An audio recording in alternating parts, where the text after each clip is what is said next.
Le mandat d'arrêt émis contre le président soudanais Omar el-Béchir continue de faire débat.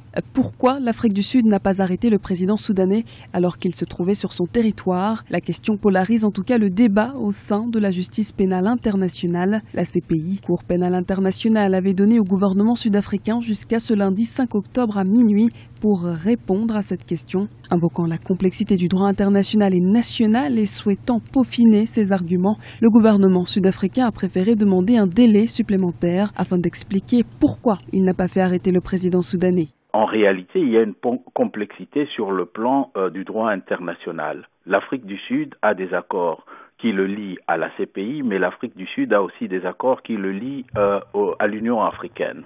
Il s'agit des accords diplomatiques.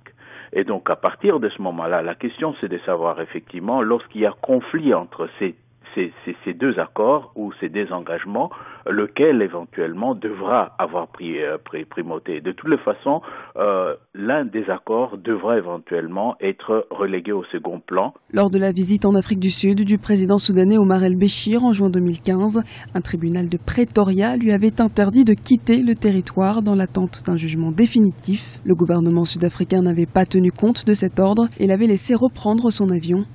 Une décision qui, depuis, a provoqué de vives tensions entre le pouvoir exécutif et judiciaire du pays. L'affaire est aussi complexe parce que le gouvernement sud-africain a des problèmes avec les juridictions internes qui lui ont posé la question là-dessus et pour lequel éventuellement il y a un contentieux. Là encore une fois, on peut, pensant qu'il s'agit éventuellement, puisqu'il s'agit d'un pays africain, que c'est l'état de droit qui est en danger, mais je pense qu'il faut vraiment relativiser les choses. Je ne pense pas pour ma part que l'état de droit soit vraiment en danger en Afrique du Sud. Peut-on arrêter un chef d'État qui participe à un sommet de l'Union africaine et qui bénéficie d'une immunité? L'interrogation reste pour l'heure en suspens. L'Afrique du Sud va en attendant saisir le Conseil politique de la CPI pour clarifier les règles concernant l'immunité des chefs d'État qui ne sont pas membres de l'institution. Le sujet pourrait être abordé lors de la prochaine réunion de la Cour en novembre 2015 à La Haye.